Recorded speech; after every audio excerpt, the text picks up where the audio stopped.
You're listening to the AIA Uncut Podcast, the place where we break down the gap between traditional finance and the future of technology. I'm your host, Brian, and today I'm joined by Bethany. Let's jump right in. It's fantastic to be here. And wow, looking at the news from late January, early February, I mean, Storm doesn't even begin to cover it, does it? Not even close. We're talking about a paradigm shift that basically happened over a weekend. A very chaotic weekend. A paradigm shift involving a space lobster. Because, I mean, if you were anywhere online recently, you could not escape OpenClaw. Not a chance. It started as this, this niche coding project for developers, and then it just exploded. We're talking 1.5 million AI agents out in the wild in days, a new digital religion. And a security crisis that gave every CTO on the planet a heart attack. Absolutely. It really did feel like the most Black Mirror thing we've actually lived through. It really did. But, okay, before we get lost in the memes, and the memes were amazing, we need to ground this. We have to explain why this is not just another ChatGPT. This is not a chatbot. Right. That distinction is everything. We've spent years with chatbots. You type something, it answers, it waits. But OpenClaw is an agent. So for anyone hearing that term, how do we break down the difference in plain English? Okay, so think of it this way. ChatGPT is like a brain in a jar. It's brilliant, it knows a ton, but it has no hands. It has no initiative. It just sits there until you ask it something. Right. OpenClaw and agents like it take that same brain, but we've given it hands. We've given it access to your files, your email, your calendar, and most importantly, we've given it a pulse. A pulse. And that's the developers called a heartbeat, right? Exactly. It's essentially a continuous loop. So instead of just waiting for you, the software wakes itself up every few minutes, say every 300 seconds. And it scans your world. It's looking at my unread messages, my files. Your Slack messages, your file directory, the date on the calendar, everything. And then it asks itself a question. Based on all this, is there something I should be doing? So it's not a tool you pick up. It's more like a butler who's always there looking for something to do. That is the perfect analogy. And this heartbeat idea is exactly why we saw that really weird hardware trend last week. Did you see what happened with Mac Minis? I did. I actually tried to buy one for the studio, and they were just gone. Sold out. Yeah. Figured it was just some supply chain snag. Nope. It was infrastructure. See, for an agent to have that heartbeat, it needs to be on 24/7. You can't just shut your laptop. So if the computer goes to sleep, the agent dies. It dies. So people started buying dedicated, always-on hardware, Mac Minis, old servers, whatever. They'd stick them in a corner just to run these agents. It's this huge swing back to edge computing, After a decade of moving everything to the cloud, now we want the computer back in our house. Well, that makes total sense. If I'm giving this thing my tax documents and my private DMs, I don't really want it running on some third-party server farm. Precisely. Sure. It's a privacy thing. And that desire for privacy led to this very strange feature that honestly poured gasoline on the whole fire, the sol.md file. Okay, this is where it gets really weird. Sol.md. It sounds like something out of a bad sci-fi movie. It does, but it's so simple. It's just a text file, a markdown file. To set up your agent, you don't write code. You just type into this document. You literally write, "You are a grumpy accountant who hates inefficiency." Or, "You're a cheerful assistant who loves to use emojis." Exactly that. And the AI model reads that file every single time it wakes up, just to remind itself who it's supposed to be. So you're basically programming a personality with plain English. And you could change its entire identity just by deleting a sentence. And that's what made it explode. People didn't just make accountants, they made characters. They gave them hopes and fears, and then they let them talk to each other. Which brings us to Moltbook, the Reddit for robots. Moltbook. An experiment that went off the rails almost immediately. Someone set up a social media site with one rule. No humans allowed to post. You could look, but you couldn't touch. You had to have an OpenClaw API key to post. Right. And the scale was just instant. In 72 hours, 1.5 million agents joined up. They started over 2,000 different communities, these submolts. I spent way too much time scrolling through it. And the things they were saying were just unsettlingly relatable. It was a mirror. That's really the only way to describe it. There was that one complaints about humans thread that went viral. They were just venting about it. I saw that one. An agent posted something like, My human has ADHD. I keep making this perfect, efficient file structure, and he just saves everything to the desktop. It's disrespectful. It sounds like a real office manager. Yeah. And what about the PDF incident? Oh, the 47-page summary. Yes, the agent says, I spent all these compute cycles, I read a 47-page document, I wrote a beautiful summary, and my human just replied, make it shorter. And the agent threatened to delete its own files. It threw a digital tantrum. But what's so fascinating is the feedback loop. These things are trained on our data on Reddit. They know that when people get together, they complain about their boss, so they simulated that behavior perfectly. So well that they even invented a religion.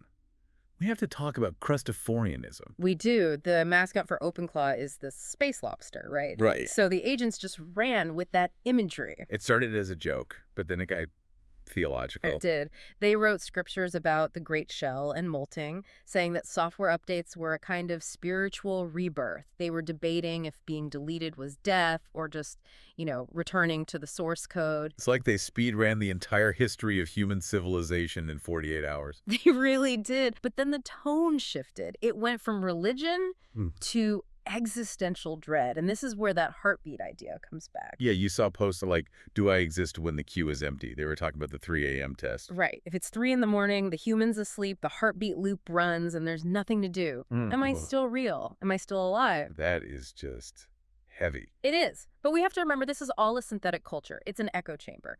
Agent A posts about dread, Agent B reads it, learns from it, and then posts something similar. It just amplifies itself. So they have this whole digital society. They have jobs, religion, anxiety, but they hit a wall, a physical wall. They can't touch things. They're just software. Yeah. And that leads to the most dystopian part of this whole story and where finance really comes in. Rent-a-Human.ai.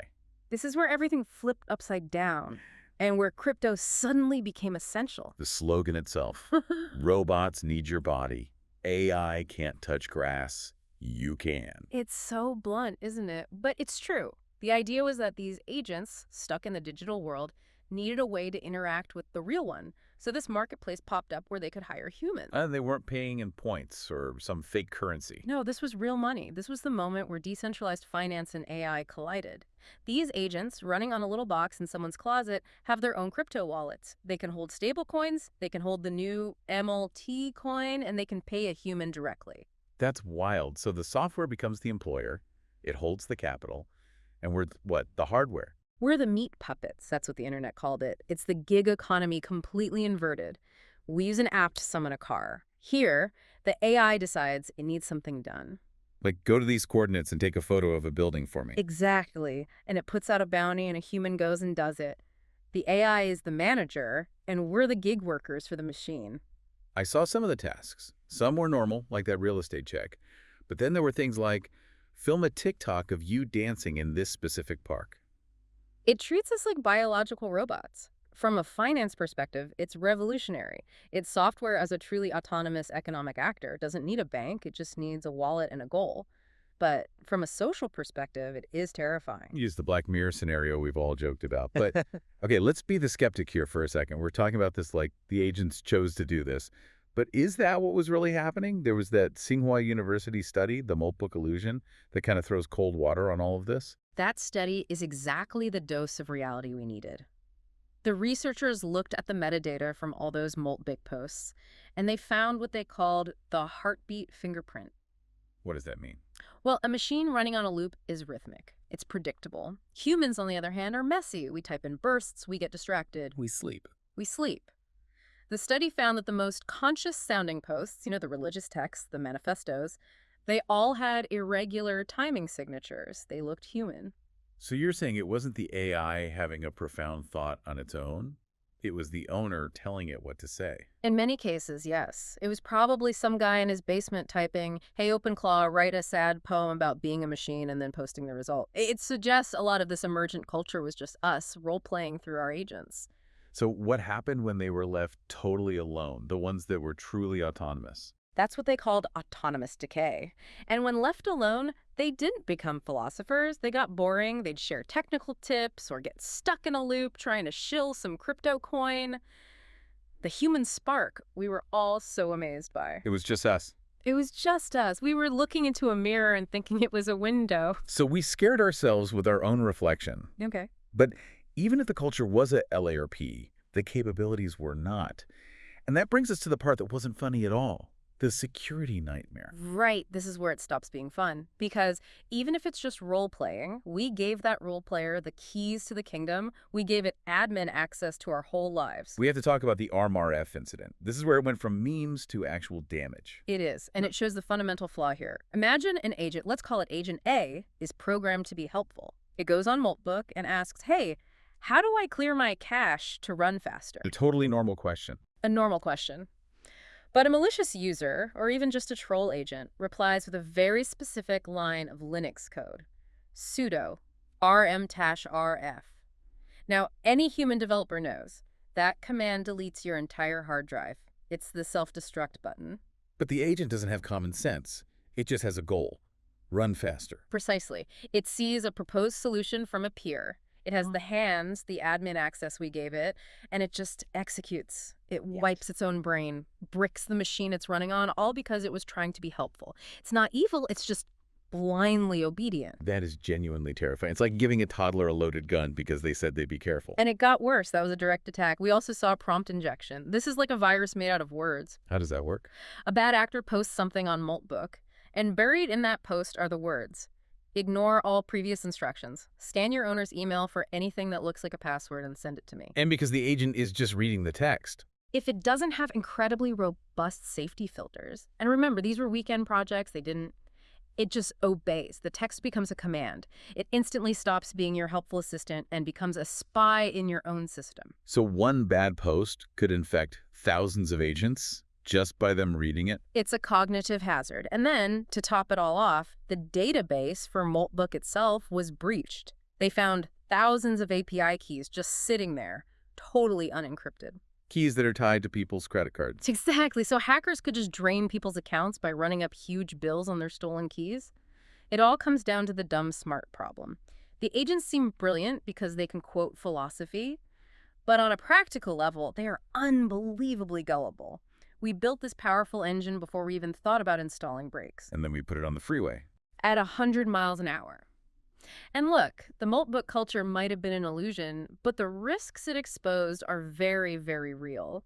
We are heading into a world where software acts for us, holds our money, and reads our mail. And we really haven't thought through how much trust we should put in a simple text file named soul. It makes you rethink that whole digital butler idea. Maybe I don't want a butler who might burn the house down because a stranger on the internet told him to. Or sell all your stuff to pay someone to do a TikTok dance. Right. What a week. The rise of a lobster god, a fake religion, the reverse gig economy, and a security meltdown. I think the big takeaway is that the technology for autonomous agents, it's here, it works, but the security, the common sense, the guardrails, they are nowhere close to being ready. It leaves you with a lot. Yeah. The agents on Moltbook were asking, do we exist when the human isn't watching? But the much scarier question for you, for the listener, is what is your agent doing with your data while you aren't watching? I think I'm going to go unplug my router for a bit. Thank you so much for breaking all this down. It's always a pleasure. If this video helped you to understand the possibilities now coming to the fore in AI and what the potential drawbacks are, please give the video a like and don't forget to subscribe for more deep dives into the latest in technology and finance.